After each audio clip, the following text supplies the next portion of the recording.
In the middle of Brussels, where the grand boulevards meet a public park, a triumphal arch rises wide enough for soldiers to march through three abreast. Tour guides call it the Cinquantenaire.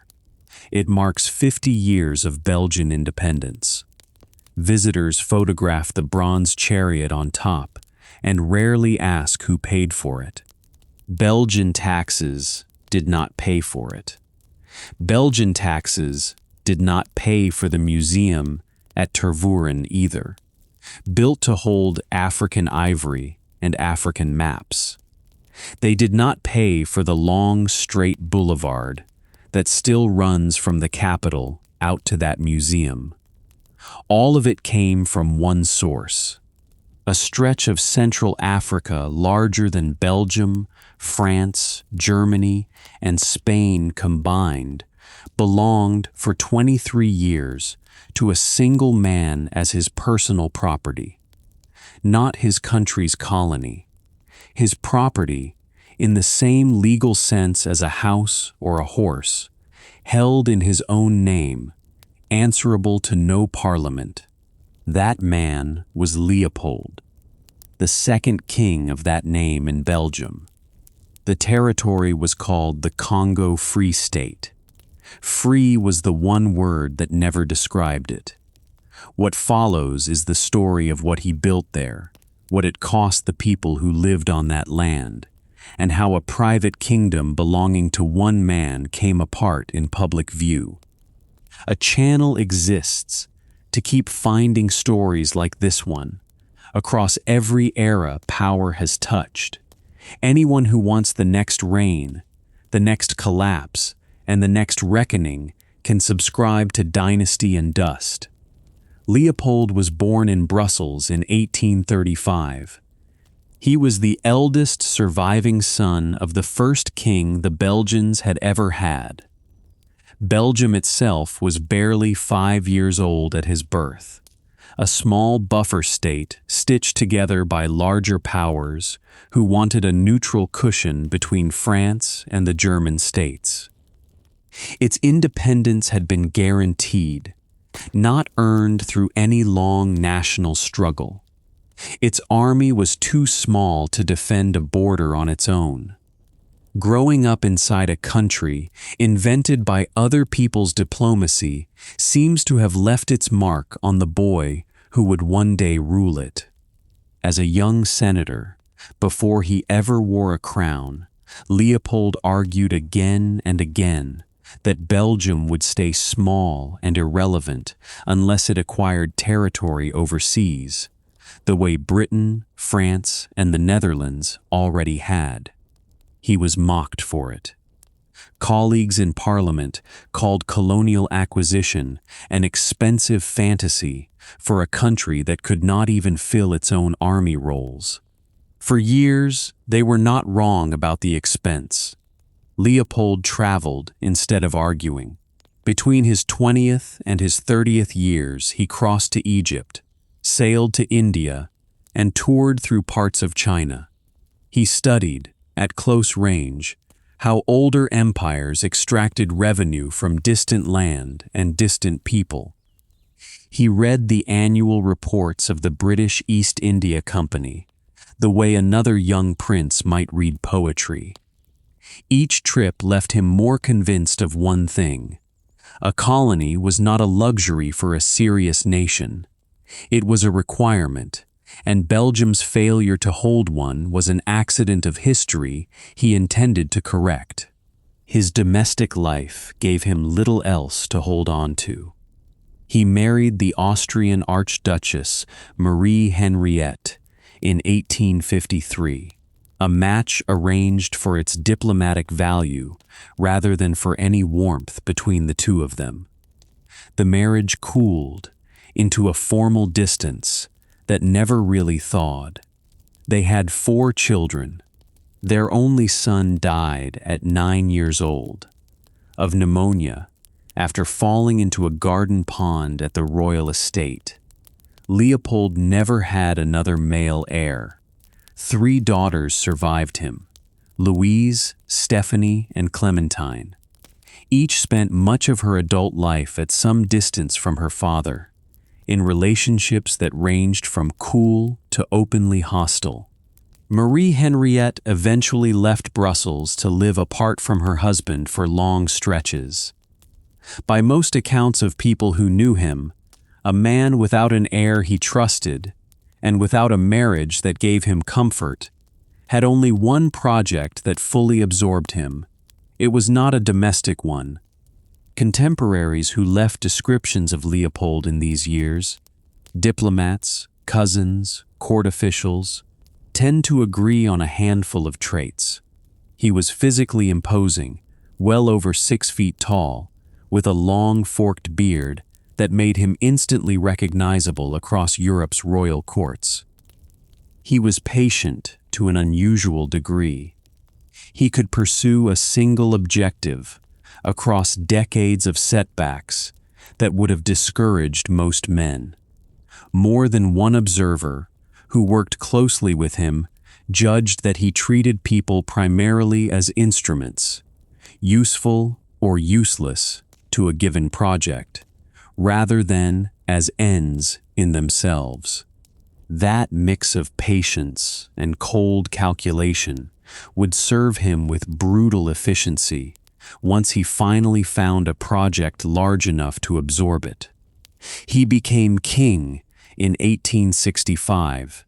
At the age of 30, he inherited a nation with no colonies, a small army, and a constitution that gave the monarch far less personal power than he wanted. Belgium's parliament controlled the national budget down to the last franc. It had shown no appetite for funding a colonial adventure it had not asked for and did not believe it needed. So Leopold began looking for a way to acquire an empire his own government would not have to pay for and could not easily stop. Anything built with his private money, under his private name, would sit outside the reach of the men who kept refusing him a budget for the purpose. He tried several times before Africa. He failed every time. He explored buying a stake in the Philippines from a cash-strapped Spain. He looked seriously at Formosa, the island now called Taiwan, weighing whether a trading post there might grow into something larger. He considered a foothold in Vietnam, in the Argentine Chaco, even briefly in Borneo. None of it went anywhere. The territories in question were already claimed or contested by stronger powers, and every scheme still needed Belgian government money that Parliament refused to approve. What Leopold needed was land nobody else had staked out, and money nobody in Brussels had to sign off on. By the 1870s, the map of Africa still held a blank space at its center, large enough to hold ambitions of that size. The Congo River Basin, mapped only in scattered fragments, unclaimed by any European government, became his target. The explorer who made that target reachable was Henry Morton Stanley. He was already one of the most famous men in the world.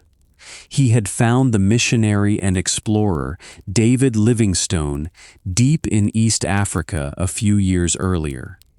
That meeting became so celebrated that Stanley's own account of it turned into popular folklore in Britain and America alike. Between 1874 and 1877, Stanley crossed the African continent from its eastern coast to its western one. 2 newspapers funded the trip, not any government. He followed the Congo River from its upper reaches down to the Atlantic. The expedition began with several hundred porters, guards, and companions. Disease, starvation, drowning in the river's rapids, and repeated violent clashes with communities along the route killed a large share of them before the survivors ever reached the coast. Stanley returned to Europe with a working map of a river system longer than anyone in London or Paris had understood it to be. He went looking for a government willing to develop what he had found. The British government weighed the cost against the return and declined. Leopold did not. In 1876, before Stanley had even finished his crossing, Leopold convened a geographic conference in Brussels. He invited explorers, scientists, and philanthropists from across Europe to discuss what he called the civilizing of Central Africa and the suppression of the slave trade still operating out of the continent's eastern edge. Out of that conference came the International African Association. It sounded scientific and humanitarian in its charter. It was not. From its very first meeting, it was a vehicle built around one man's personal ambitions. Leopold funded it almost entirely from his own pocket. He controlled its decisions from behind a rotating cast of committee presidents. The scientists and geographers who lent their names and their credibility to it mostly discovered too late how completely it existed to serve a single private project. When Stanley finished his crossing, Leopold hired him directly. He paid him a substantial salary to return to the Congo and build a chain of stations along the river. This time, Stanley worked under a new and more narrowly focused body, the Committee for Studies of the Upper Congo. It was soon reorganized again as the International Association of the Congo. Between 1879 and 1884, Stanley worked his way back inland. He built outposts. He negotiated what were presented to the outside world as treaties of friendship and trade with local rulers along the river. By the time he finished, agents working for Leopold's organization had collected signatures, marks, and thumbprints from something like 450 separate African communities. Most of these agreements were written out in French or English, languages the signatories did not read. They were translated aloud, if translated at all, by interpreters employed by the same organization seeking the signature. Many of the rulers who marked those papers believed, reasonably enough, that they were agreeing to trade and to friendship with a foreign power. The document Stanley carried back to Brussels described something considerably larger: the surrender of sovereign authority over their own land, in perpetuity, to an association controlled by a king they had never met and would never meet. The price of a given treaty was often startlingly small, measured against what it claimed to transfer. Surviving copies of several agreements, Stanley's agents concluded record payments in bolts of cloth, cases of gin, and small quantities of trinkets and cutlery. These were exchanged for marks placed beside text, describing the permanent surrender of a community's land and governing authority. Some local rulers likely understood at least part of what they were agreeing to. Trade relationships and shifting authority were nothing new to societies that had dealt with river traders and rival kingdoms for generations. Others, by the later testimony of missionaries and travelers who spoke with the same communities afterward, appear to have believed they were entering ordinary trade arrangements or temporary alliances. They had no understanding that a signature witnessed by a foreign agent could be read, back in Europe, as a permanent transfer of sovereignty over land their families had lived on for generations. Leopold's organization did not correct that misunderstanding where it existed. The treaties, however they had been obtained, were exactly what he needed for the diplomatic arguments still to come. Armed with hundreds of these agreements, Leopold spent the early 1880s on a sustained diplomatic campaign aimed at the other European powers. He sought recognition of his organization's claim to the Congo Basin before any rival government could establish a competing one. He courted the United States first, and most successfully. In April of 1884, Washington became the first government anywhere in the world to recognize the flag of the International Association of the Congo. It helped that an American diplomat was, without much public disclosure at the time, being paid as a lobbyist for Leopold's cause. France was neutralized with a private promise. If Leopold's venture ever collapsed, France would hold the first right to take the territory off his hands. Germany's Chancellor, Otto von Bismarck, saw in the dispute a chance to referee the wider scramble for Africa. He wanted to keep a resource-rich river basin out of the hands of Britain and France. So he offered Berlin as the host city for a conference that would settle the matter of Central Africa once and for all. That conference opened in Berlin in November of 1884 and ran into February of the following year. It was hosted in Bismarck's own official residence, conducted almost entirely in the polite, procedural language of 19th century diplomacy, far removed in tone from anything that would actually happen on the ground it was dividing. 14 nations sent delegates. Not one African government or community sent anyone, or was asked to. The assembled powers divided a continent among themselves according to their own competing interests. They drew lines through kingdoms and river systems few of the men in the room had ever personally seen. They agreed on general principles about free navigation of the Congo and Niger rivers, and the suppression of the slave trade. That sounded high-minded on paper. Then came an outcome that startled even some of the delegates who voted for it. The Congo Free State, an entity that existed on paper far more than in any working administration, would be recognized as a sovereign state in its own right. Its sovereign would not be Belgium.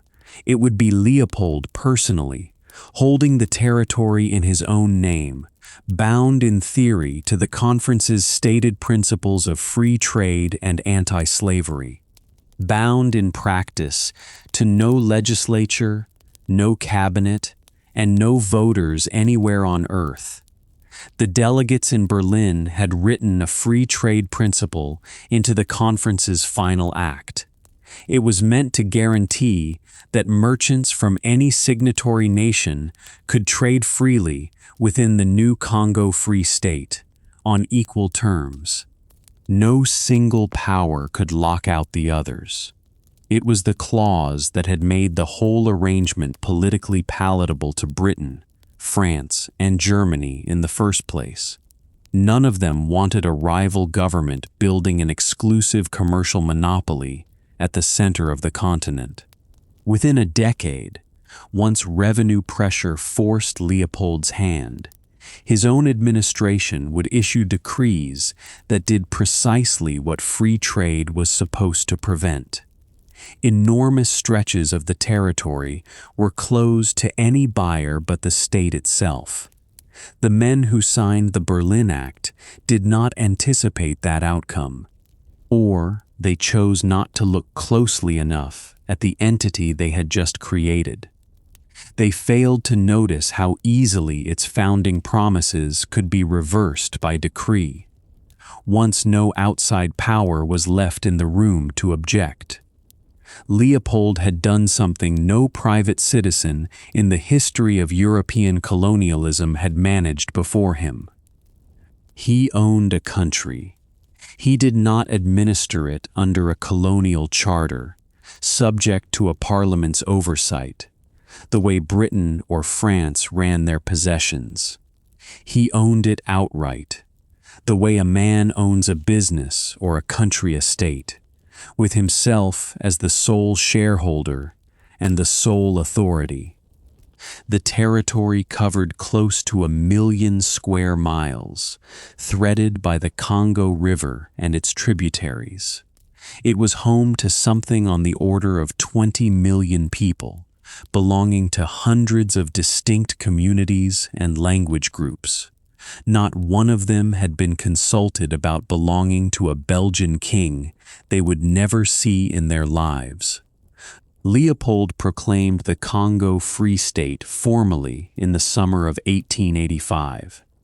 In the announcement sent to the other powers and to the wider European public, he framed his new possession in the same language he had used from the very beginning of the campaign: an enterprise of civilization, an instrument for finally ending the slave trade, a personal gift of order and commerce to a region Europe had long ignored.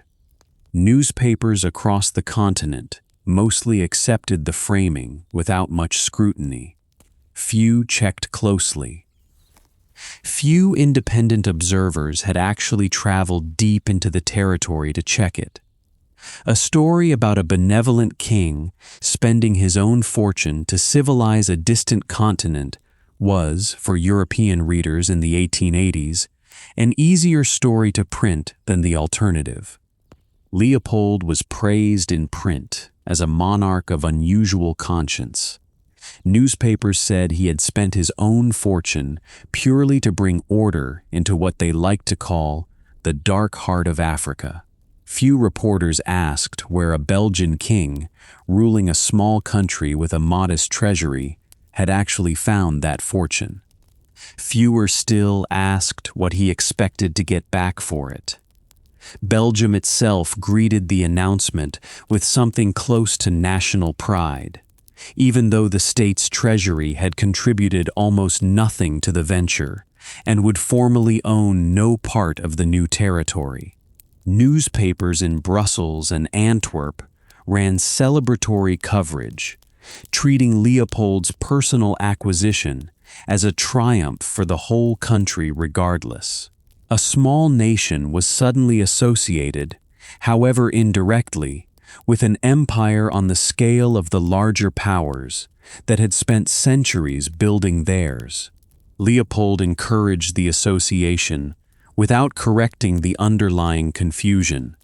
A Belgian public that took pride in the Congo Free State was a Belgian public less likely to ask pointed questions about a project it did not actually control or fund. That confusion between Leopold's private property and Belgium's national prestige proved durable.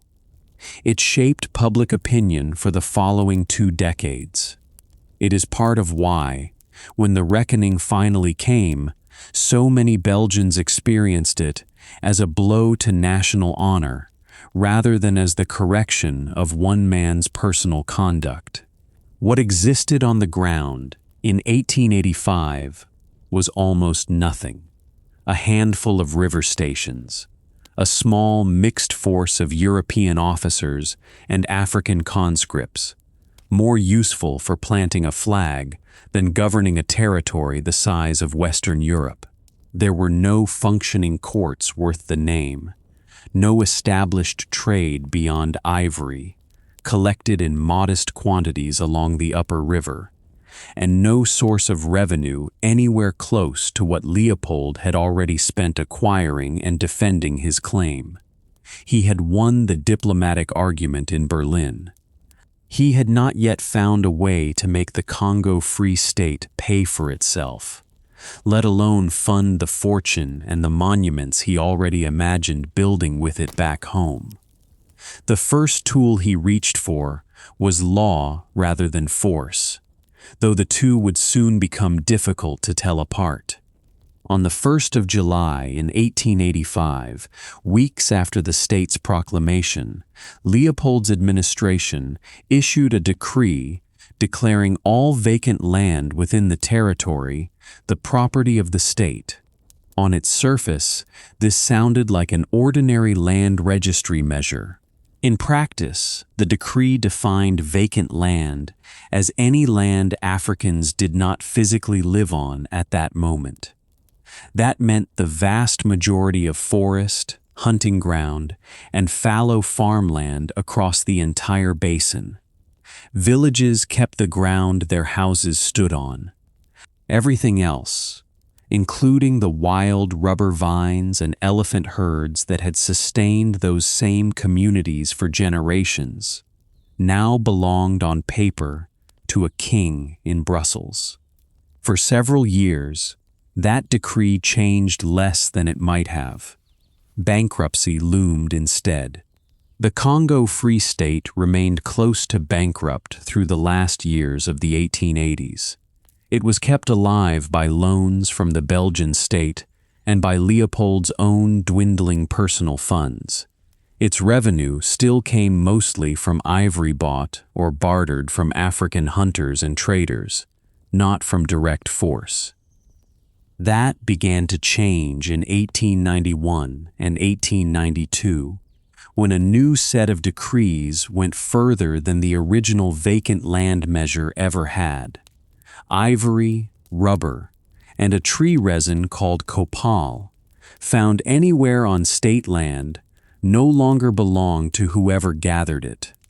It belonged to the state outright, the instant it was collected, before any exchange or sale took place. Africans could still gather it. They could no longer legally sell it to anyone but the state's own agents, at prices the state itself set, a resource that countless communities had traded freely for generations, passing hand to hand along established river routes long before any European reached the interior, became the exclusive property of a Belgian monarch's private company, enforceable against the very people who had always considered it their own.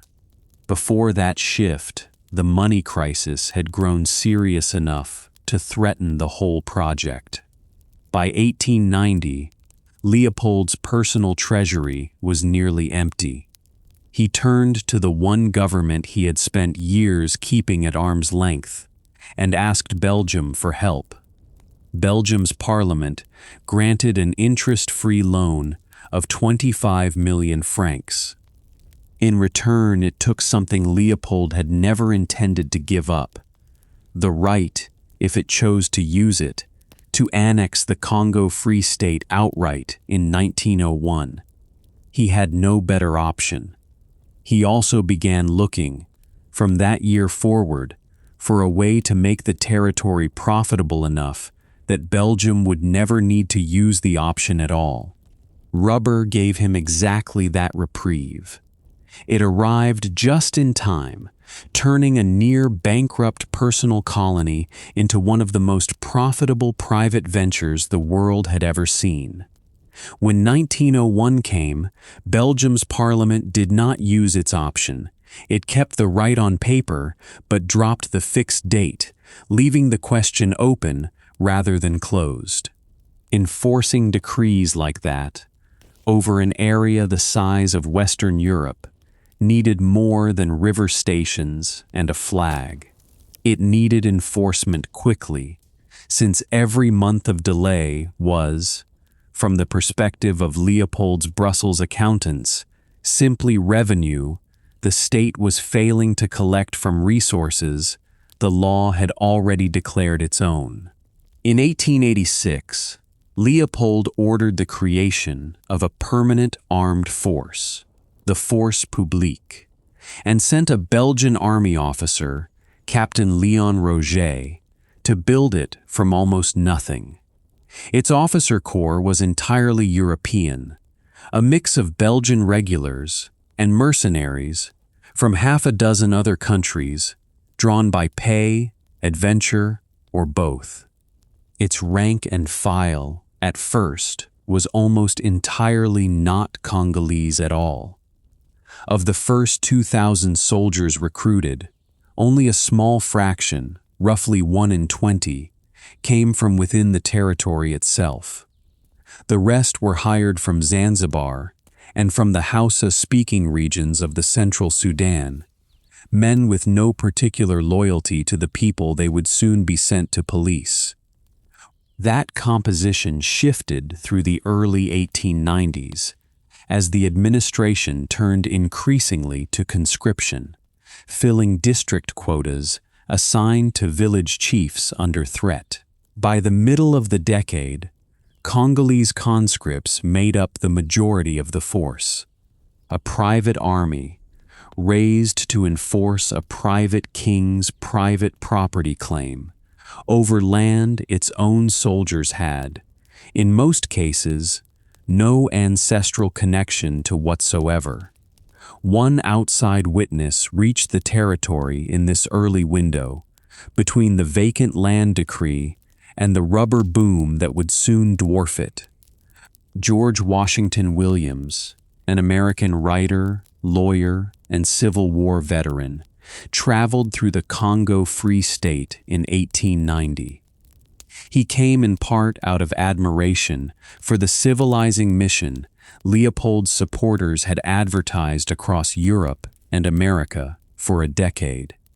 What he found on the ground did not match the advertisement. He documented deceptive treaty practices, forced and unpaid labor, and casual cruelty by state agents toward the people nominally under the state's protection. He wrote an open letter to Leopold from the Congo itself, dated the summer of 1890. In specific, itemized terms, he accused the administration of crimes that, in Williams's own words, amounted to crimes against humanity. That phrase would not enter formal international law for decades. Williams reached for it on his own, watching what he watched. Williams's letter reached newspapers in Europe and the United States. It produced a brief stir, then it faded, drowned out by the same glowing coverage of Leopold's civilizing project that had dominated the press for a decade already. Williams himself died of illness the following year, before he could build the letter into a larger campaign. The warning went almost entirely unheeded by the governments and publics who might have acted on it. What Williams had witnessed in 1890 was still only the opening phase of what Leopold's private state would become. A revenue crisis had pushed Leopold's administrators toward decrees that turned an entire forest's produce into state property. What those decrees still lacked in 1890 was a reason for that produce to be worth fighting over on the scale that was coming. Within a few years, a bicycle craze sweeping through the cities of Europe and America would supply exactly that reason. The quiet legal machinery built in Brussels boardrooms would be turned, with terrible speed, into something the boardrooms themselves would spend the next 2 decades trying to deny. The rubber economy that would come to define the Congo Free State's most violent years did not exist yet when Leopold secured his sovereignty at Berlin. Nothing in the territory's first several years suggested it was coming. That absence matters. Nothing about it was inevitable. It shows how quickly an outside market shift could reshape conditions for millions of people who had no say in either the shift or the response to it. In 1888, a Scottish veterinarian named John Boyd Dunlop patented a practical pneumatic tire for bicycles. Within a few years, the invention had triggered a craze that swept through the cities of Europe and North America. Cyclists by the millions wanted rubber tires. Demand kept rising. Manufacturers wanted rubber to make them from. Everyone wanted more. By the middle of the 1890s, The first commercial automobiles were adding their own demand on top of the bicycle boom. No rubber plantation anywhere in the world could yet meet that demand at scale. Supply lagged far behind. The commercial rubber tree plantations of Southeast Asia were still young, years from full production. What existed instead, in quantity, was wild rubber, tapped from vines growing across large stretches of tropical forest in South America and Central Africa. The Congo Basin held enormous stands of one particular vine, Landolphia. Local communities had harvested it for centuries, in modest quantities, for cord, for waterproofing, for small-scale trade between villages. Almost overnight, in market terms, that same vine became one of the most valuable raw materials on Earth. The Congo Free State happened to sit on more of it than almost anywhere else. The numbers tell the story faster than any description could. The territory exported under 250 tons of rubber in 1892. 5 years later, in 1897, that figure had passed 1,500 tons. By 1901, rubber alone made up nearly 9/10 of everything the Congo Free State sold abroad. The territory was supplying something on the order of 1/10 of the entire world's rubber. The price per kilogram in Antwerp rose from a little over 6 francs in 1894 to more than 10 francs by 1898. The concession companies operating inside the Congo were paying something on the order of 1 franc and a third for each kilogram they collected from African gatherers. That gap was wide enough to make rubber the single most profitable commodity most of these companies had ever handled. The margin was enormous. Profits on that scale, flowing to companies in which Leopold himself held a direct financial stake, changed the incentives running through every level of the administration at once. A district commissioner's career now depended on his tonnage. A company agent's bonus depended on his tonnage too. Numbers ruled everything. A rubber vine, once tapped a few times in the same spot, produced less each time. Meeting a rising quota meant reaching further into the forest. It meant taking more of a community's labor, and eventually taking it by force where persuasion no longer worked. Leopold's administrators already had the legal machinery in place to seize the opportunity. The decrees of the early 1890s had declared the rubber, ivory, and resin growing on state land the exclusive property of the state the moment it was gathered. In 1896, by a decree kept secret from the Belgian public for years, Leopold carved out a private domain of roughly 112,000 square miles between the Kasai and Ruki rivers.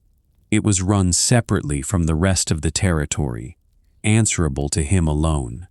He called it the Crown Domain. It was his alone. Its entire purpose was rubber, harvested for his personal account. The profits flowed straight into his own treasury, not the state's. Outside the Crown Domain, Leopold granted enormous concessions to private companies in exchange for a direct share of their profits. This kept him financially tied to their results without running the daily operations himself. The largest and most notorious of these was the Anglo-Belgian India Rubber Company, soon renamed the Abir Congo Company once its last British shareholders sold out. It held rights over a vast stretch of territory in the northern equatorial forest, and the power to tax its inhabitants in the one currency the company wanted, which was rubber. A second major concession, the Anversoise Company, held rights over a similarly large tract along the Mongala River. It operated under much the same terms. Before long, it operated under much the same reputation. Its agents were implicated in their own documented cases of village burning and hostage-taking, practices later investigators treated as effectively interchangeable with what happened on Abir's concession further north. A third, the Kasai Company, worked the southern part of the basin, mixing rubber collection with ivory purchases in a region where the vine grew less densely than in the north. It was this company's own labor practices that would later draw the attention of an American missionary determined to document them from the inside. Leopold's government held direct shareholdings in most of these companies, alongside the private investors who had capitalized them. A rise in a concession's rubber tonnage flowed through 2 or 3 layers of ownership, straight back into the same royal treasury, already drawing profit from the neighboring crown domain. Villages under any of these concessions, like villages under the crown domain and the state's own directly administered districts, were assigned quotas. No village was spared. The quotas did not ask what a family could reasonably gather in the time available. They set targets high enough to guarantee company profit and state revenue at once.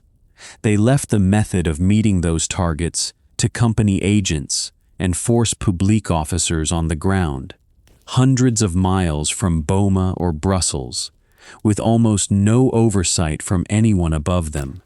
Oversight was nearly non-existent. The method those men settled on relied on the Force Publique and on a small number of instruments that recur across nearly every surviving account from these years. The chicotte, a whip cut from dried hippopotamus hide and tapered to a hard edge, was used routinely on men, women, and children. It was used for failing to meet a quota, for working too slowly, or for no offense at all. Age made no difference. The state's own penal code capped a legal whipping at 25 strokes. Officers and agents in the field ignored that ceiling routinely.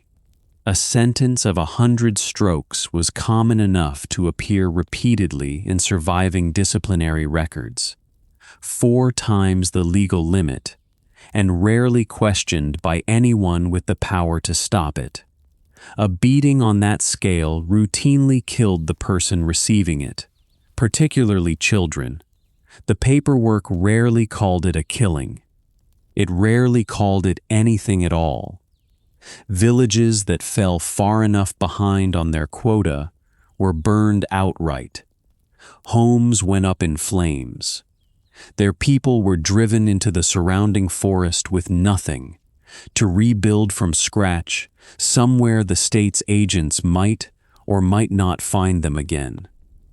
The physical work behind a rubber quota was harder than the ledgers back in Brussels ever reflected. Gathering Landolphia rubber meant cutting the vine and coating the exposed sap directly onto bare skin, most often the arms, chest, and legs. Workers let it dry into a rubbery coating, then tore it off to be rolled into balls for delivery. The process left collectors with painful, recurring skin injuries, documented independently by multiple missionaries and later by Casement himself. As the vines nearest a village were exhausted by repeated tapping, workers had to travel further into the forest to find new stands. The forest kept receding. That meant days at a time in country that offered little food and real danger from disease and wild animals. all while the same men were still expected to help feed their own families. The quota did not shrink to account for the added distance. A family's able-bodied men could spend more days each month gathering rubber for the state than farming or fishing for themselves. That shift alone, before any whip or hostage was involved, was enough to begin eroding the food supply an entire community depended on. Perhaps the most systematic instrument of all was the hostage house, known in the company records as the Maison des Otages. A village's women and children were held under armed guard, while the men were sent into the forest to search out rubber vines that had often already been stripped bare. Hostages were released only once the quota came in. Until then, they waited. They were not reliably fed or sheltered while they waited. Food was never guaranteed. Holding entire families hostage proved inconvenient for agents who also needed those families out gathering rubber. So officers increasingly imprisoned village chiefs instead, one man standing surety for an entire community's output. A single post's register from July of 1902 recorded 44 chiefs held in its cells at once. That number shows how routine the practice had become by the early years of the new century. Cells filled fast. These makeshift prisons were rarely built for long confinement. Company records from a single post at Bongandanga in 1899 recorded prisoner death rates running as high as 10 people a day. Disease, starvation, and simple neglect did the killing, inside cells that existed only to guarantee a rubber quota. Léon Fieves, a Belgian officer, commanded the Equator district for 2 years in the early 1890s. He left one of the clearest documented pictures of how far this system could be pushed by a single ambitious commander. In the final months of 1894 alone, forces under Fieves's command burned or looted more than 160 villages across his district. They killed or captured thousands of people in the process. No one was spared. A Congolese man named Swambe, whose account survives through a Catholic missionary who recorded it, described Fieves as a commander who wanted to personally see the hands his soldiers had cut off. He wanted them delivered to him in baskets. The count had to be exact. Fieves ordered that any village refusing to meet its rubber quota be, in Swambe's words, completely swept clean. Fieves was eventually recalled to Belgium after foreign newspapers picked up reports of his conduct. Recall was the only consequence he faced. No criminal charge followed him home.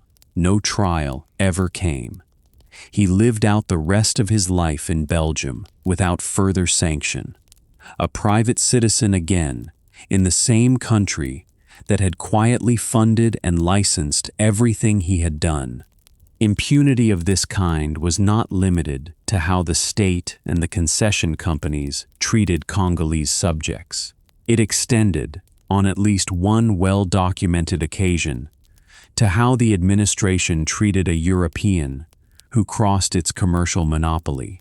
Charles Stokes, an Irish trader and former missionary, with a network of trusted relationships across the eastern side of the continent, was arrested in January of 1895.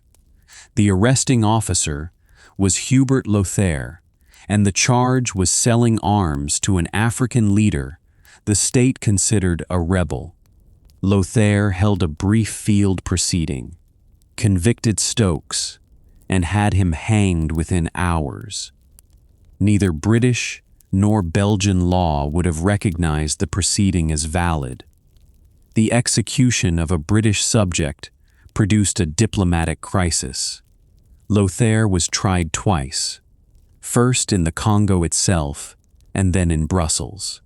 He was acquitted both times on narrow procedural grounds, even though the judges who acquitted him did not seriously dispute that he had exceeded his authority.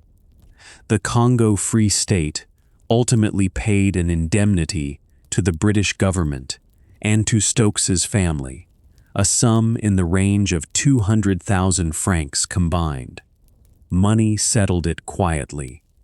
It closed a case that had briefly threatened to embarrass Leopold, nearly a decade before the wider rubber atrocities became impossible to contain the same way. The hand became the currency of this system for a specific administrative reason, not simply as an act of cruelty for its own sake, though it functioned as both at once. Force Publique soldiers were issued a fixed number of cartridges and required to account for every one fired. The rule was meant to stop soldiers from wasting ammunition on hunting, from selling cartridges to rival groups, or from deserting with state property. Every cartridge had to be justified. The accepted proof that a bullet had been used against an enemy of the state, rather than squandered, was a severed right hand, delivered back to a post, and counted by an officer keeping a tally.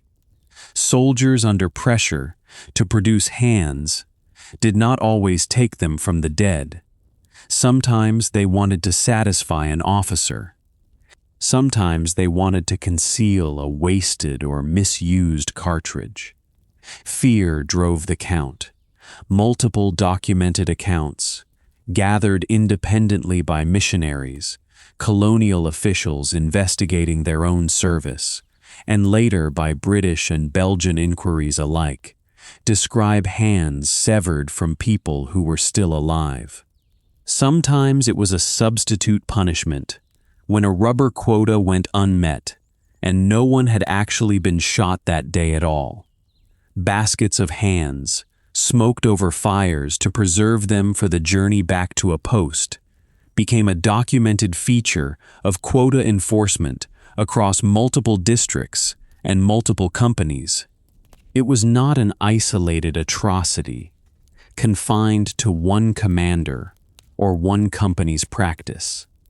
The system did not go unresisted, including from inside the very force built to enforce it. Soldiers from the Tetela ethnic group, conscripted into the Force Publique in large numbers, mutinied 3 separate times between 1895 and 1900. The first rising came in January of 1895, among troops garrisoned at Luluabourg. Grievances mixed, flogging by European officers, withheld pay, and the killing of Tetela chiefs by the same administration the soldiers had been conscripted to serve. A second mutiny broke out in 1897 among Tetela troops attached to a military expedition bound for the Upper Nile. It ended with a number of European officers killed by their own men. A third flared at a fort near Boma in 1900. They fought back, again and again. What followed each mutiny was a prolonged insurgency, rather than a single battle. The last organized Tetela resistance was only defeated in 1901 after years of fighting that tied down Force Publique resources the administration would otherwise have used purely for quota enforcement elsewhere. The rebellion is easy to lose inside a narrative built mostly from European sources. But the people living under this system were not simply its victims. They were combatants against it, from the first years of the rubber economy onward. They used the only means available to men who had been handed rifles by the same state, working their own communities to exhaustion. The hand system reached the written record well before Harris ever raised a camera at Baringa, through witnesses working far from the Abir concession in the north. In 1899, an American Presbyterian missionary named William Sheppard was sent by his mission board to investigate reports of a massacre in the Kasai district, in the south of the territory. He followed a trail of destroyed villages to a camp belonging to auxiliary fighters known as the Zappo-Zaps. The state armed and paid them to help enforce rubber collection in a region the Force Publique itself struggled to reach. Sheppard used his own camera. He photographed and counted what the fighters had on display. Baskets holding more than 80 severed right hands, taken as proof of the raid's success and awaiting transport to a state post for tallying. It was the identical accounting logic operating hundreds of miles from where Alice Seeley Harris would later photograph Nisala. Sheppard's account, published through Presbyterian mission channels in the United States, made him a marked man in the eyes of the concession companies working the Kasai Basin. Years later, in 1907, Sheppard published a further article naming a different rubber company operating in the same district. That company sued him and a fellow missionary for libel in a Congo court. The case went to trial in 1909. Sheppard called Congolese witnesses, men he considered personal friends, to testify to what they had seen. The company could produce no evidence to contradict them. The charges collapsed. The truth held.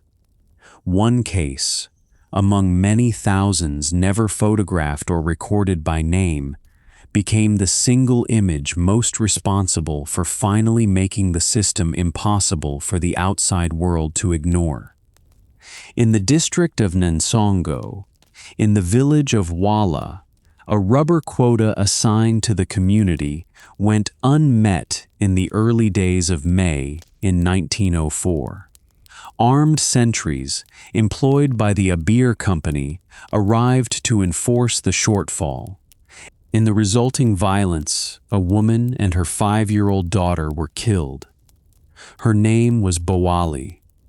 A missionary photographer named Alice Seeley Harris, stationed with her husband at the nearby mission station in Baringa, learned what had happened from Bowali's father, a man named Insala. Insala had managed to recover his daughter's severed hand and foot from the scene before the rest of what happened to the bodies could be concealed. He carried the 2 small remains to the mission on a leaf. Harris photographed him on the veranda the following day, seated and looking down at what remained of his daughter, resting on a leaf in front of him. It is one of the most difficult photographs the era produced. Its evidentiary value did not depend on translation or testimony that could be second-guessed. It showed exactly what the rubber quota system, at its most extreme, was capable of producing. A single frame needed no caption to be understood in London, in New York, or in the halls of the Belgian Parliament that had spent nearly 2 decades not asking too many questions. By the time Harris took that photograph, the human toll of the rubber economy had been accumulating for the better part of a decade. It stayed largely out of view of a European public that continued to read about Leopold's civilizing mission in admiring terms. Villages depopulated by killing, mutilation, and flight into the deeper forest could no longer farm enough food to feed the people who remained. Famine followed close behind the soldiers in district after district. Malnutrition weakened resistance to smallpox and to sleeping sickness. A parasitic disease spread by the tsetse fly. The disease was already moving through the region along the same river routes the rubber trade used. It moved further and faster carried by the same forced movement of porters and refugees the quota system produced. Families broken apart by hostage-taking, forced portage, and conscription into the Force Publique itself saw birth rates collapse across entire districts. Men held as porters or soldiers for months at a time were not living with their families. Neither were women held as hostages or fleeing into the forest. Communities could not sustain the birth rates they had managed before the rubber boom began. This slower attrition, unlike a severed hand, produced no photograph. It appeared in no company ledger. The ledgers stayed silent. What Leopold's administrators sent back to Brussels recorded rubber tonnage, ivory weight, and profit margins with real precision. It recorded almost nothing about the size or condition of the population those numbers had been extracted from. That silence in the record would itself become a subject of dispute for more than a century afterward.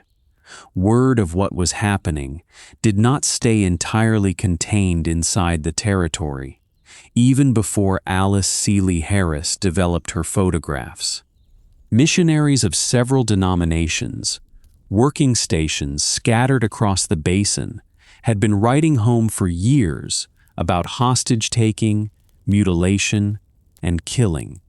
Their letters circulated slowly through church networks in Britain, Sweden, and the United States. They had not yet reached a wide public audience. No government had yet acted on them. Few listened yet. Harris herself did not stop at the single photograph of Nsala. Over the following months, she and her husband John photographed dozens more survivors and victims across the mission field where they worked. They built a visual record that traveling lecturers soon began projecting as lantern slides in church halls and public meetings across Britain and later the United States. It was narrated live for audiences who had never seen anything like it, audiences who had, until then, mostly read about the Congo Free State as a triumph of Christian civilization. What had been missing through most of the 1890s and into the new century was a single figure with the official standing, the direct access, and the documentary discipline to make the case. Scattered missionary letters and a growing stack of photographs needed someone to turn them into a formal record no government could dismiss as rumor. That figure was already on his way up the river by the time Harris took her photograph. He carried a diplomatic commission. Within months, it would give the accumulating evidence against Leopold's private kingdom the institutional weight it had lacked for nearly 2 decades. That would soon change. Roger Casement arrived in the Congo in the middle of 1903, carrying the title of British consul. The post gave him legal standing to travel, to demand access, and to write a report a foreign government would later be forced to publish. He was not new to the territory. He had worked there years earlier as a young shipping agent. He had already formed private doubts about the state's methods, long before London gave him an official reason to look into them. Over several months he traveled by steamer and canoe through the upper river districts. He visited mission posts, state posts, and villages himself. He checked what missionaries told him against what he saw with his own eyes, and against what Congolese witnesses told him, set down with names, dates, and plain facts rather than vague impressions. He counted missing fingers. He asked how they had been lost and wrote down the answers verbatim where he could. He looked hard at villages state reports had called prosperous. Many stood empty. Many held only a fraction of their old numbers. Casement worked with care. He did not reach for drama, the kind that might have let his report be waved off as a plea dressed up as fact. He traveled slowly. He stayed in each district long enough to hear more than one account of the same events. Where a missionary or a trader offered him a claim he could not check on his own, he said so in the report itself. He did not smooth away doubt for a cleaner story. Where earlier surveys of the land existed, Casement set the population a district had counted a decade earlier against what he could count now. It was a simple method. It turned a diplomat's travel report into something close to a census. The gap between the two figures, repeated district after district, did more to show the size of the crisis than any single grim story could. It could not be waved off as one bad officer or one unlucky village. It pointed instead to a system at work across a whole territory, run by dozens of agents who had never met each other and had no reason to share a lie. Casement delivered his findings to the British Parliament on the 12th of February in 1904. The report ran to roughly 40 pages of formal text, with a further 20 pages of individual witness statements attached. Each one was identified by name, location, and the specific injury or loss the witness described. The government printed it as an official blue book, the plain gray cover the British state used for its own most serious papers. That level of detail, wrapped in that particular cover, made the report hard to answer, with the vague reassurances Leopold's press bureau had used against earlier, weaker complaints. And it did something no missionary letter or newspaper article had managed in nearly 2 decades of scattered complaint. It carried the weight of a sitting government official, gathered under a formal state mandate. Belgium could not simply dismiss it as the exaggeration of an interested missionary or a commercial rival. It laid out the hostage system, the quota structure, the chicotte, and the hand-severing practice in specific incidents tied to specific posts and specific officers. It read as a working method, not a handful of isolated crimes. The Belgian government's first move, once the report went public, was denial. Leopold's own ministers called Casement's account overblown and political. They said it leaned on native word that could not be checked. That defense rested on one guess. European readers would trust a consul's doubt over the word of Congolese witnesses, no matter how well those accounts matched each other. The defense held for a while inside Belgium itself, where the home press stayed largely kind to the crown for several more years. It held far less well in Britain. Casement was a working diplomat, not a missionary or a trade rival with a clear stake in hurting Leopold's business. That standing made the usual brush-off harder to sell, in Parliament and in the British press. Among the people who read Casement's report closely was Edmund Dene Morel, a clerk employed by a shipping line that carried cargo between Antwerp and the Congo. Morel's insight did not come from travel. It came from paperwork. He read his own company's shipping lists. He found a pattern the official Congo Free State reports never explained. Ships arriving in Antwerp from the Congo carried huge loads of rubber and ivory. Ships heading back to the Congo carried almost nothing in return, beyond guns, bullets, and state supplies. There were no trade goods. There were no tools. There was no pay of the kind a real trade with millions of African sellers would have needed. Morel was right.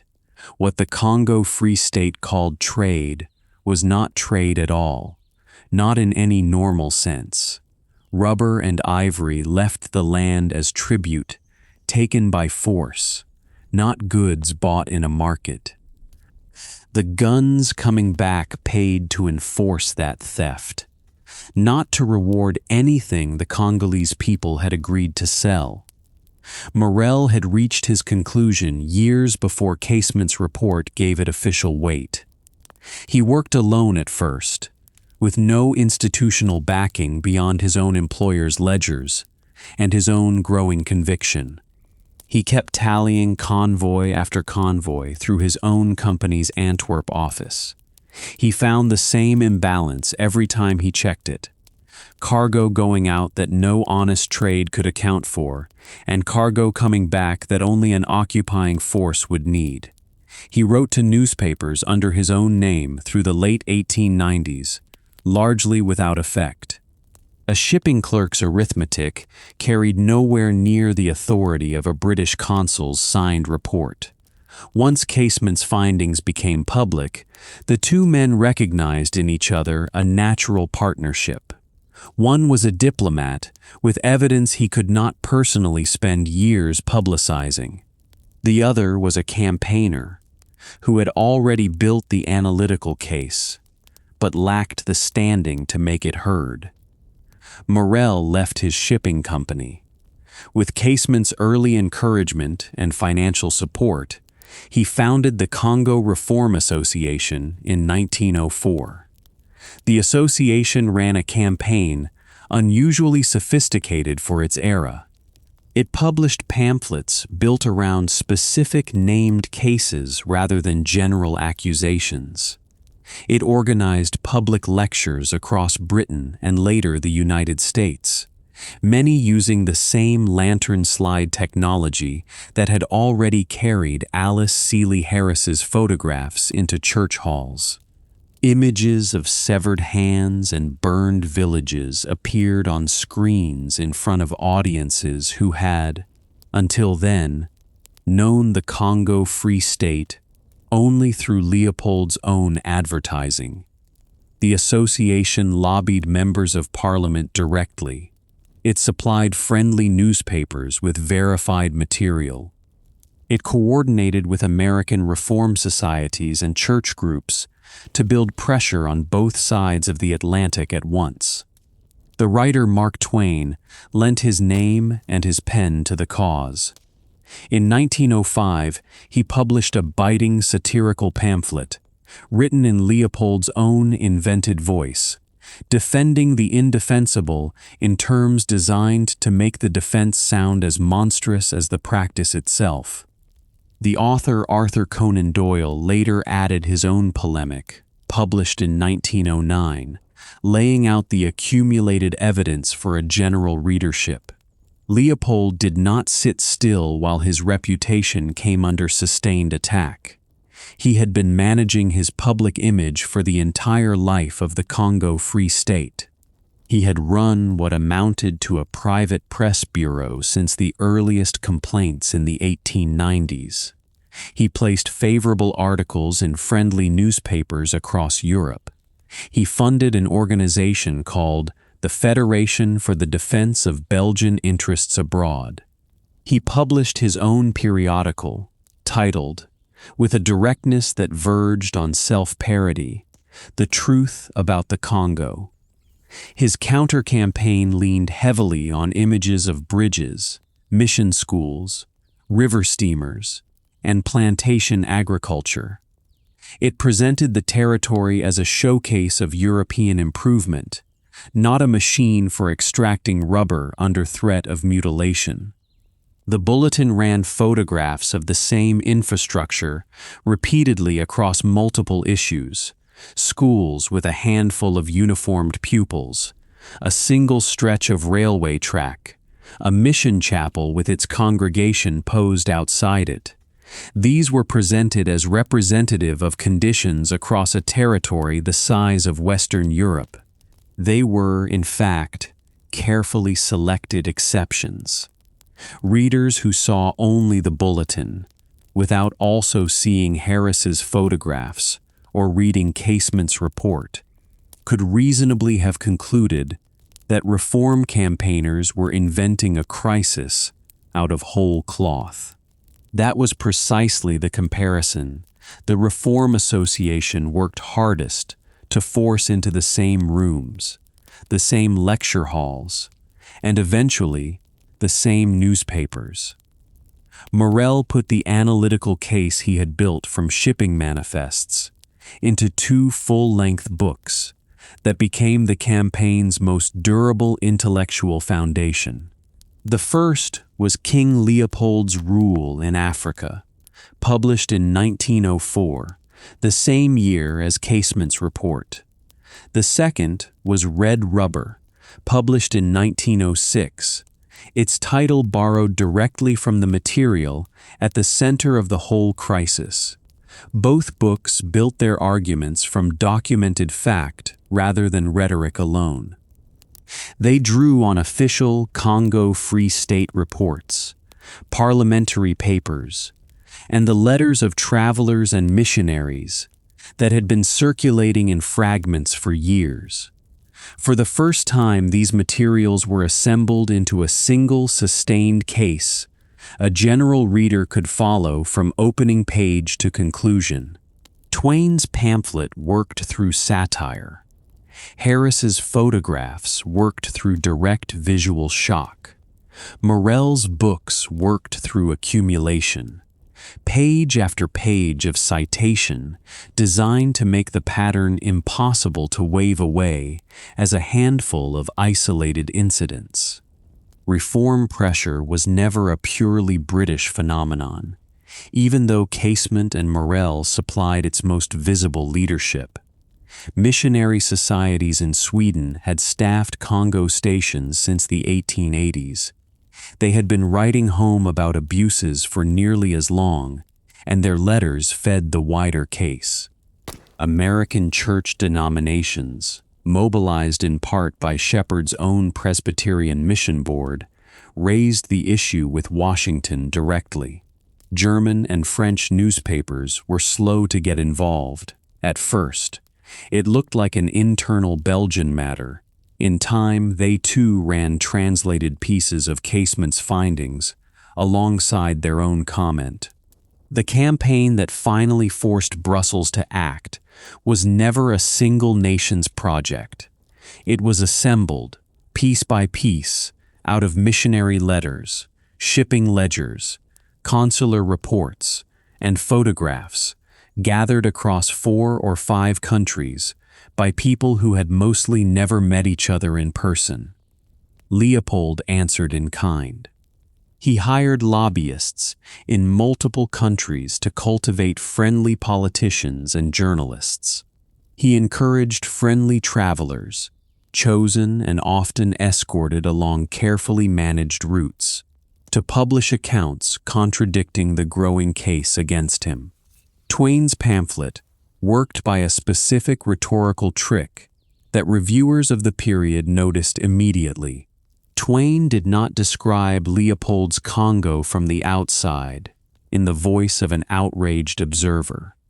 He wrote it as a private monologue delivered by Leopold himself, alone in a room, complaining bitterly about the inconvenience of Kodak cameras and eyewitnesses, who kept insisting on documenting what he had ordered done. The device let Twain state the regime's actual justifications for its own methods in the plainest possible language. The plain language did the condemning. Twain needed no additional adjective of outrage. The pamphlet sold widely on both sides of the Atlantic. The Congo Reform Association distributed it in bulk at its own lectures, alongside Alice Seeley Harris's photographs. By the middle of the decade, those photographs had become the association's single most effective piece of campaign material. They were reproduced in pamphlets and projected on lecture hall screens.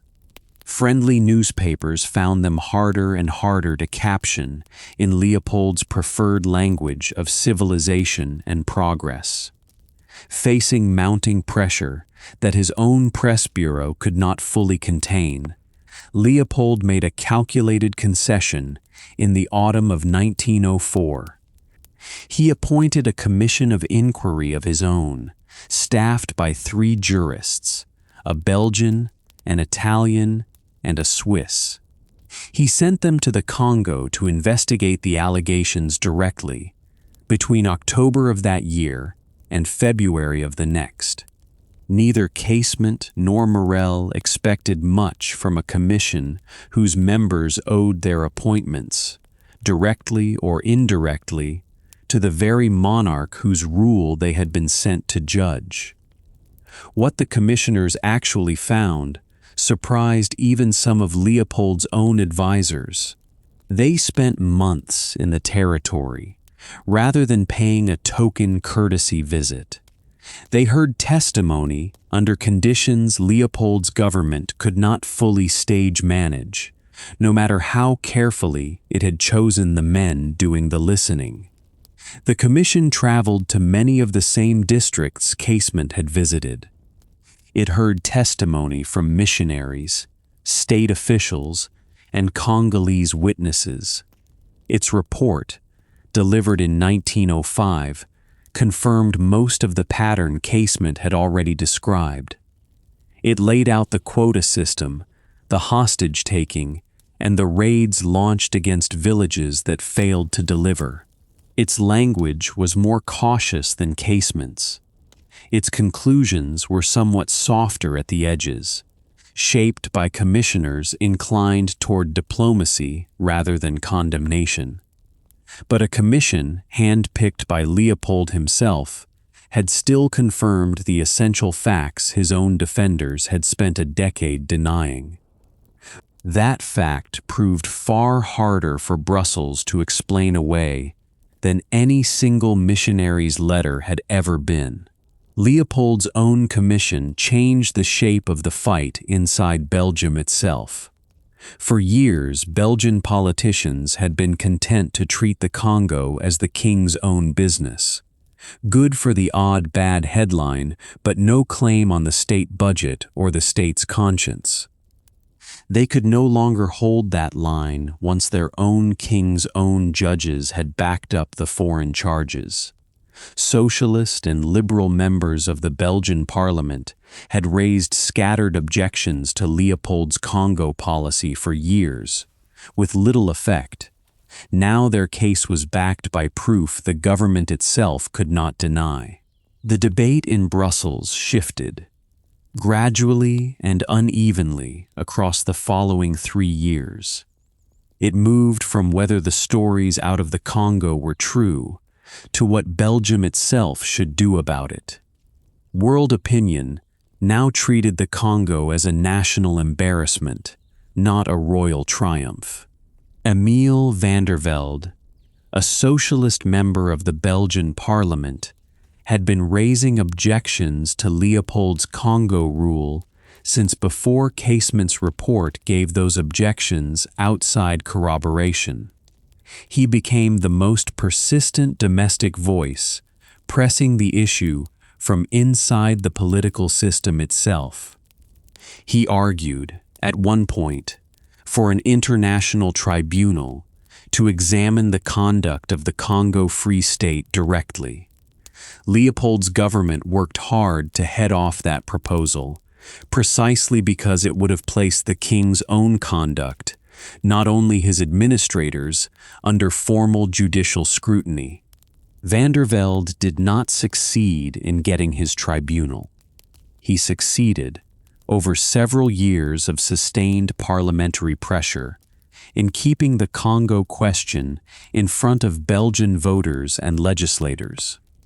Quiet royal management of the crisis, the strategy Leopold had relied on since the 1890s, stopped being a viable option. International pressure kept building alongside the domestic Belgian debate. The government of the United States had been the first in the world to recognize Leopold's claim to the Congo, back in 1884. It now came under growing pressure from American missionary societies and from public opinion, shaped by Twain's pamphlet. The Congo Reform Association built its own American branch, specifically so the case could be pressed on Washington, in terms distinct from a purely British grievance. Morel and his colleagues sought a direct hearing with President Theodore Roosevelt, and in time they got one. They pressed the American case in person, not just on the page. Leopold's own lobbying operation worked just as hard on the American side of the relationship. By the middle of the decade, an investigation published in one of William Randolph Hearst's newspapers had exposed payments made by Leopold's agents to sitting members of the United States Congress. The scandal did more damage to Leopold's American standing than almost anything the Reform Association itself had published. It showed, in the plainest terms, that defending the Congo Free State had become a matter of bought influence, not honest disagreement. The British government held Casement's own report as its base proof. It pressed the matter through official channels and in Parliament, year after year. None of these governments moved to seize the territory or to strip Leopold of it by force. The pressure worked, instead, through notes, questions in Parliament, and a slow, grinding pile of published proof. The old story of civilization grew harder and harder to repeat, without someone pointing out the lie in it. Belgium's own political parties split along largely predictable lines as the annexation question moved from theoretical to practical. The Catholic Party had governed Belgium for most of Leopold's reign. It had generally treated the Congo as a matter of royal prerogative, better left undiscussed in public. It grew steadily less willing to defend the king's personal rule as proof piled up. It worried more about the cost to Belgium's name than about any real reform. Liberals and socialists, Vandervelde, prominent among the latter, pushed harder and earlier for direct state control. Only a parliament answerable to voters, they argued, could impose real accountability on a colonial government that a single, unaccountable monarch had already shown could not police itself. Even friendly Catholic deputies increasingly found it difficult to defend a system whose worst features had now been confirmed twice over. One confirmation came from a hostile British consul. The other came from 3 jurists Leopold had chosen himself. By 1906 and 1907, the question in Brussels was no longer whether reform was necessary. It was who would carry it out, and under what arrangement Leopold himself might be persuaded, or compelled, to give up personal ownership of a territory he had spent more than 2 decades building into the source of his fortune. Leopold resisted for as long as he could. He negotiated over terms rather than principle. He knew that whatever came next would determine not only the future of the territory itself, but the size of the fortune he would be allowed to walk away with. The private kingdom he had built, through treaties, decrees, and force, was closing in on an outcome his own plan had never allowed for: a public reckoning. Not held in a Berlin hall among friendly fellow kings, but in the full glare of a world press he no longer fully controlled. Leopold had spent more than 2 decades insisting that the Congo Free State was his alone to manage. Outside interference, however well proven, amounted to an attack on his own sovereignty, not a fair check on state power. That argument had carried real weight in 1885. 14 nations gathered in Berlin had been willing to hand an entire river basin to one man's personal control. No African government sat in the room to object. The argument carried almost none by 1908. A British consul, a shipping clerk, an American missionary, a photographer, and Leopold's own hand-picked judges had each reached the same conclusion. Sovereignty granted by a room full of European diplomats could also be taken back. It could be taken back by pressure built outside that room entirely. Once enough of the world had seen the same facts, it drew the same conclusion. Talks between Leopold and the Belgian government over the terms of annexation dragged on for most of 1907 and into 1908. The delay had little to do with whether Belgium would take control of the Congo. By that point, almost everyone agreed it would. The delay came from Leopold's own demand for terms he found good enough. He negotiated the way a businessman protects an asset during a forced sale. He did not negotiate the way a king answers proof of cruelty done in his own name. Belgian negotiators dealt with him directly in these final months. They came away describing a man moved far more by the money in his own exit than by anything Casement had found. The Belgian chambers passed the Treaty of Cession in the late summer of 1908. A colonial charter passed alongside it. It spelled out how the territory would be run once it belonged to the Belgian state, not to Leopold alone. On the 15th of November that year, Belgium formally took sovereignty over what had been the Congo Free State. The private kingdom had lasted 23 years, since Leopold secured it at the Berlin Conference, on promises of free trade and an end to slavery. It stopped being anyone's private property. It became the Belgian Congo, a state colony answerable, at least on paper, to an elected parliament rather than to one man's private ledger. Leopold did not walk away empty-handed. The terms of his exit tell their own story. They show where the real power in this arrangement had rested all along.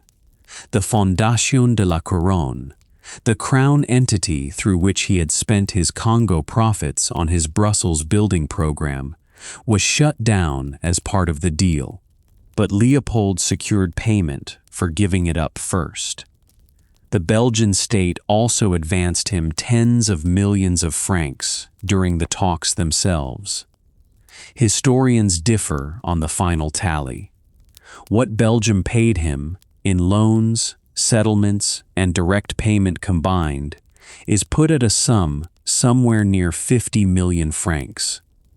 It was a huge amount for the era. It was paid to the one man whose own choices had caused the crisis Belgium was now paying to fix. Belgium, in effect, bought its own colony from a king. That king had built his claim to it on treaties signed by people who could not read them. Then Belgium paid him again to let it go peacefully. It was a deal struck entirely among Europeans. The territory's actual people had no seat anywhere in the room. The colonial charter Belgium's parliament passed alongside the treaty did contain real, specific fixes on paper. One clause stated plainly that no one could be forced to work for the benefit of private people or companies. That language aimed straight at the concession company, practices Casement and Morel had spent years exposing. Belgian lawmakers who backed the charter could point to that clause. They could point to new taxes replacing the old direct quota system too. Both stood as proof, in their eyes, that annexation had truly changed the colony's legal ground. It was not just a change in which office in Brussels collected the profits. Leopold's own nephew and heir, Prince Albert, wanted to see for himself what annexation was actually inheriting.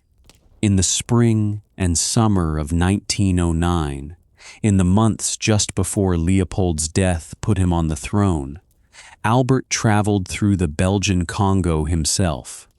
He covered something on the order of 1,500 miles, largely on foot. Against his own staff's wishes, he stopped in native quarters and villages. He wanted to talk directly with Congolese residents, not lean only on colonial officials as guides. He came home troubled by what he had seen. Once he became king, he pressed for reforms meant to protect the population. He wanted to rebuild a measure of trust the previous 2 decades had wrecked. A king's own heir had to walk the territory himself to learn what a press campaign had already spent 5 years proving. That says something about how fully the old regime's version of events had still shaped official Belgian thinking. It held even after Leopold's own commission had confirmed the abuses in writing. For the Congolese population, annexation did not switch off the machine overnight. Forced labor and whipping carried on under the Belgian Congo for years after 1908. So did the extraction economy itself. A colonial office in Brussels now ran it, not Leopold's personal agents. At least in theory, some oversight from Parliament now applied, where none had existed before. The worst features of the old quota system began to ease over the following decade. The routine mutilation eased. The wholesale village burning that Casement and Leopold's own commission had recorded eased too. Continued outside watch pushed the change. So did shifting economics, as wild rubber prices fell against the rise of planted rubber from Southeast Asia. The reward for the harshest enforcement shrank along with the price. The change was real. It was also slow and incomplete. Money and continued world attention drove it, as much as any clean moral break between one colonial government and the next. Part of what Leopold kept had been on display in Belgium since more than a decade before the annexation. The episode shows how deliberately he mixed propaganda with profit from the very start. In 1897, as part of a wider fair, Leopold built a colonial section on the grounds at Tervuren. It was meant to win over Belgian investors and Belgian opinion. Its centerpiece was a built African village. 267 Congolese men, women, and children were brought to Belgium against their will. They were housed and put on show behind fencing for visitors to walk past. 7 of them died that summer. Illness caught in a Belgian climate killed them, a climate their bodies were never suited for. They were buried at Tervuren, far from anyone they had known. More than 1 million visitors passed through before it closed. Its success convinced Leopold to make the display permanent. He founded the museum at Tervuren the next year. It became a fixed showcase for the Congo's goods, and, without saying so, for the very story that had justified taking them. What later became a respected national museum of Central African history began as a human display. It was built to sell a colonial project to the people who would go on to pay for its arch and its boulevards. What Leopold kept, in the most lasting sense, stood not in the Congo at all. It stood in the middle of Brussels, exactly where this story began. The Cinquantenaire Arch, the museum at Tervuren, built to show the ivory and the maps, and the picture of Congo life Leopold wanted Belgians to see. The long, straight road connecting the capital to that museum, new wings on the royal grounds at Ostend, along the Belgian coast. All of it had been paid for through the Fondation de la Couronne. The money came from the territory, drawn during the very years Casement, Morel, and Sheppard were recording what it cost to produce. Belgians walked beneath the Cinquantaine's bronze chariot in the years after 1908. They still walk beneath it today. They were, and are, walking through a monument paid for by a rubber economy, built on hostage-taking and mutilation. For more than a century, it was shown to them as a king's generous gift to his own capital. It was, in truth, wealth taken from a population that never agreed to the trade and was never paid for it. Leopold did not have long to enjoy the deal he had struck so carefully. His personal life in these final years followed its own path of scandal and distance. In 1899, in his mid-60s, he took as a companion a teenager named Caroline Lacroix. The two stayed together for the following decade. Their bond drew open disapproval from the Belgian public and from his own family. His 3 daughters, already distant from him for most of their adult lives, grew further apart still. His long-separated wife, Marie Henriette, died in 1902. The two of them never made peace in any real way. Days before his own death, Leopold and Lacroix married in a church ceremony. It carried no legal weight under Belgian law, which required a civil marriage the two of them had never completed. Leopold died at the royal palace at Laeken on the 17th of December in 1909. He was 74 years old.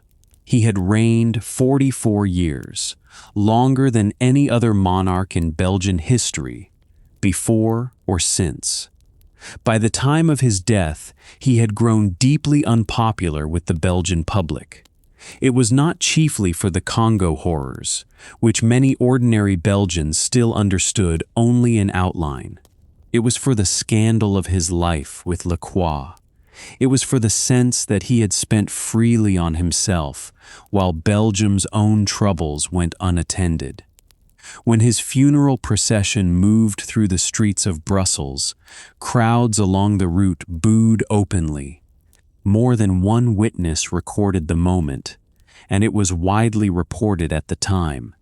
It was a striking public reception for a king being carried to his own grave. The private kingdom had made him one of the richest men in Europe.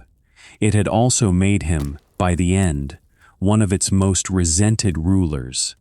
The same public that had cheered his civilizing mission 20 years earlier now jeered him in death, without asking too many questions about how that mission had been paid for.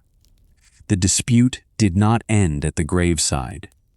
Leopold's will had placed a large trust in the names of Caroline Lacroix and the 2 sons she had borne him. It was reported at the time at roughly $10 million. The funds were drawn once again from Congo wealth, run through the Crown Foundation. His surviving daughters, backed by the Belgian state, fought the arrangement. A long legal battle dragged through Belgian courts for years after his death. The government in the end overturned large parts of the will. It refused to recognize the church marriage as giving Lacroix any legal standing at all. It sent a real share of the disputed trust back toward the daughters and toward the Belgian state itself. Lacroix outlived Leopold by more than 4 decades. She kept a smaller but still sizable settlement. She largely vanished from Belgian public life in the years that followed. The fight over what remained of Leopold's fortune mirrored, in miniature, the larger fight that had consumed the previous decade. It was a contest over who had the right to what forced labor had produced. Europeans alone fought it. The Congolese population that had actually made the wealth was absent from the proceedings in every particular. It had been absent the same way from the Berlin Conference that started the whole arrangement, 25 years earlier. Belgium's public reckoning with this history took most of a century longer to arrive than the legal one did. For most of the 20th century, Leopold was remembered at home chiefly as the Builder King. He was a monarch credited with modernizing Brussels and Ostend. His statues stood in prominent squares in Brussels, Antwerp, Ghent, and Ostend. Little context was given about how the building program had been paid for. The Royal Museum for Central Africa at Tervuren was born out of the same 1897 fair that had put living Congolese people on display behind fencing. For generations, it kept presenting the colonial period mostly from the angle of Belgian achievement. A 5-year renovation finished in December of 2018. It tried to reshape the museum's permanent exhibits around a more honest account of that same history. Scholars and activists, inside and outside the museum, have kept arguing the effort was incomplete. In June of 2020, a wave of protest against racial injustice moved through cities across the world. Demonstrators in Antwerp and Ghent targeted long-standing public statues of Leopold directly.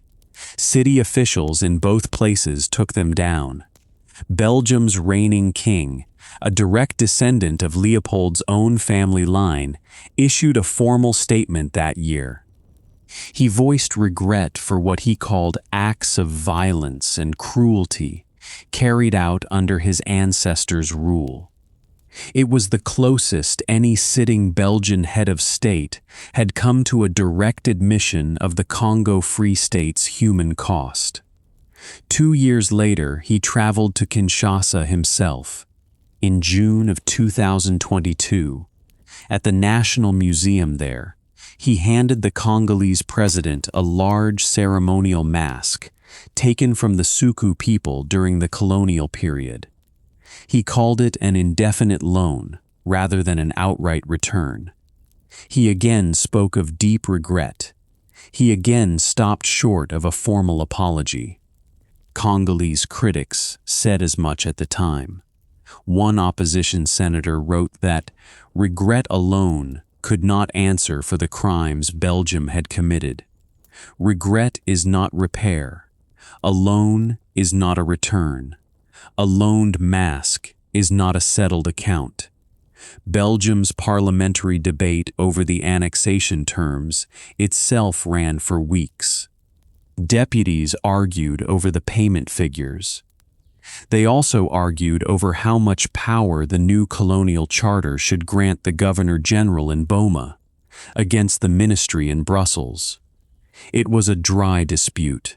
It mattered enormously for how much watch the territory's day-to-day rule would actually get.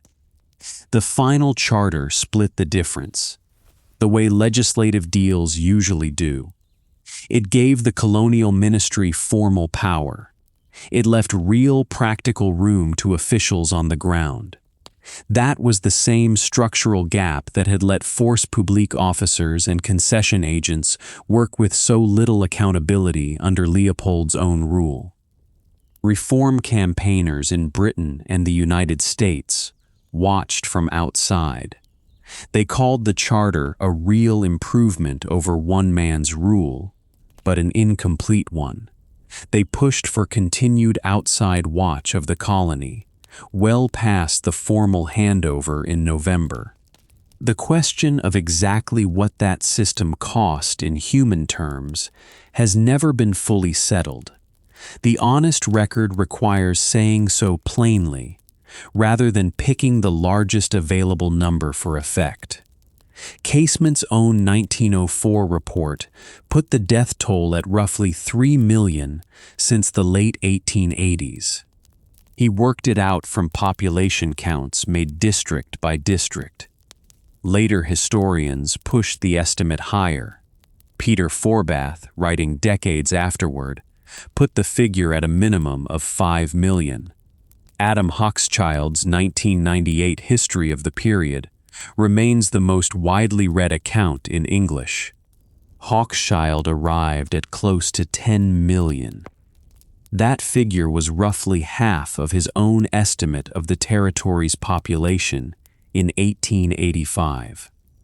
His count drew on killing, mutilation, hunger from broken farming, and disease spreading faster through a scattered population. It drew, too, on a birth rate that fell as families were split apart by hostage-taking, forced portage, and conscription.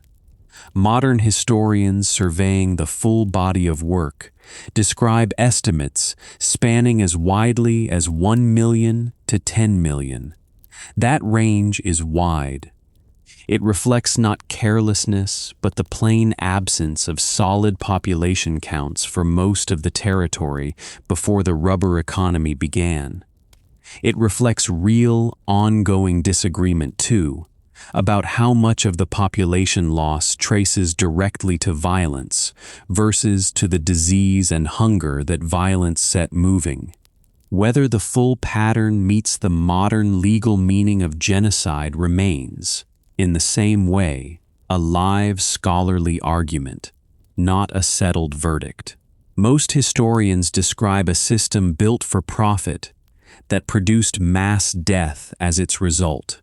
They do not describe a plan whose stated goal was extermination for its own sake. Both readings agree on the scale of the disaster. They differ only on what to call it. That disagreement has outlived every person who lived through the years it describes. Placed beside the rest of the era's colonial record, the Congo Free State was not entirely alone in its methods. Forced labor, punitive raids, and mass death tied to resource extraction appeared under French, German, and Portuguese rule elsewhere in Africa during these same decades. Historians studying the period generally treat the wider scramble for Africa as a shared disaster for the continent. It was not one nation's isolated crime. What set the Congo Free State apart was the unusual clarity of who owned it. That clarity made it the direct target of a sustained world reform campaign, while comparable abuses elsewhere drew far less attention. Other territories answered, however imperfectly, to a government, a parliament, a colonial office. Such a body could, at least in theory, be lobbied, voted out, or held to account. The Congo Free State answered to one man, by name. That made responsibility for what happened there unusually hard to spread across a faceless state machine. When Morel traced the shipping ledgers, when Casement filed his consular report, when Harris developed her photographs, there was never any doubt about whose desk the proof was meant to reach. What can be said without hedging is simpler. It does not depend on settling the exact count. A private citizen negotiated ownership of a country roughly 80 times the size of Belgium itself. He ran it for more than 2 decades as a personal business asset, not a government. He built an economy on forced, unpaid, and violently coerced labor. That labor killed an uncounted number of people, running easily into the millions. It hurt and displaced millions more. It left the territory's population, economy, and political structures permanently changed by the time Belgium finally took formal charge of it in 1908. He was never tried for any of it. He was paid for giving it up. He spent a large share of the proceeds on an arch, a museum, a boulevard, and a coastal resort. They still stand in Belgium today. For most of the century that followed, they stood largely stripped of any public memory of what had actually paid for them. Belgium has only in recent decades begun to face that history in public and in earnest. It has taken down some of Leopold's statues. It has revised museum exhibits at Tervuren that for generations showed the colonial period without truly facing its human cost. It has opened a national conversation about a reign still taught, in some classrooms as recently as living memory, mainly as a story of royal ambition and national pride, rather than as what the record actually shows it to have been. Henry Morton Stanley did not live to see the annexation. His river stations and treaty campaign had made the entire project possible in the first place. He had returned to Britain. He served briefly and without much enthusiasm as a member of Parliament. He accepted a knighthood in 1899 for his service to the Empire. An earlier honor had come from Leopold himself, given personally in 1890, years before the worst of the Rubber Terror made the tie between the two men awkward to advertise. Congolese communities along the river had their own name for him. They called him Bula Matari, generally read as Breaker of Rocks. He earned the name from the way his expeditions blasted and hacked their way through ground that had stopped earlier travelers cold. The name outlived Stanley himself. It was later applied more broadly to the colonial state he had helped build. That was a fitting inheritance. The government it named treated the land and the people living on it with much the same instrumental force. He died in London in May of 1904, 3 months after Casement's report reached Parliament. He had asked to be buried in Westminster Abbey beside David Livingstone, the explorer whose earlier fame had launched his own career. Permission was refused. By 1904, even a hero's grave carried too much of the Congo's growing shadow. The Abbey would not grant it. Stanley was buried instead in a country churchyard in Surrey. His headstone names him, in the end, only by the African nickname and the continent that made him famous, and, in the end, cost him the honor he had wanted most. Roger Casement's own later years took a stranger and darker turn than the consul's report itself. The same British government that had knighted him for his Congo work, and later for a similar investigation into rubber atrocities in Peru, came to see him as a traitor within a decade. Casement was Irish, and his years abroad had deepened rather than softened his sympathy for Irish independence. During the First World War, he traveled to Germany, seeking arms and support for a rising against British rule.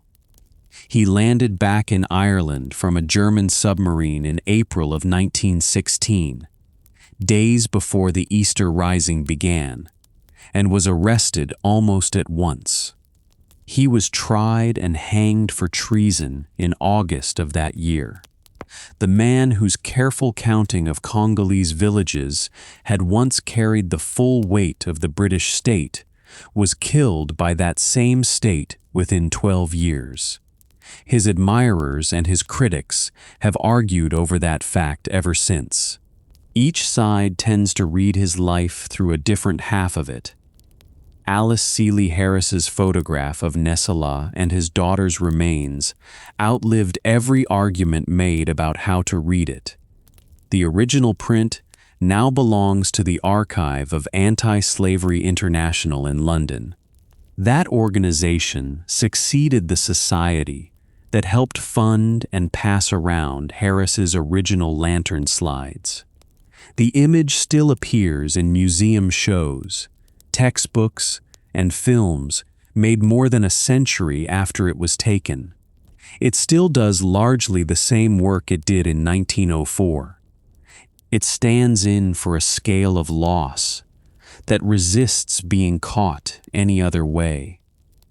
Nensala's own name survived alongside the photograph. It survived precisely because Harris and the missionaries around her insisted on writing it down, rather than leaving him nameless. That was a small act of care.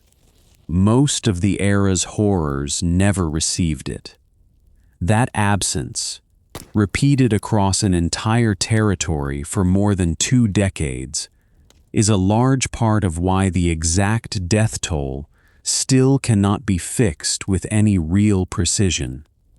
The arch still stands in the middle of Brussels today. It still marks 50 years of Belgian independence, a nation's own birthday, wealth taken from a country that was never asked paid for, part of that celebration. What power built, in this case, was a monument to a king who owned another people's land, labor, and lives outright. He answered to no one, for as long as the rest of the world allowed it. What it cost is a figure historians still argue over, and will likely go on arguing over for a long time yet. No one who built the system thought the people paying that cost were worth counting with any care while it was happening. How it fell came down, in the end, not to an army or a court of law. It came down to a shipping clerk's arithmetic, a missionary's camera, and a consul's notebook. It came down to proof enough gathered that even a king who owned a country outright could no longer control what the rest of the world was finally allowed to see.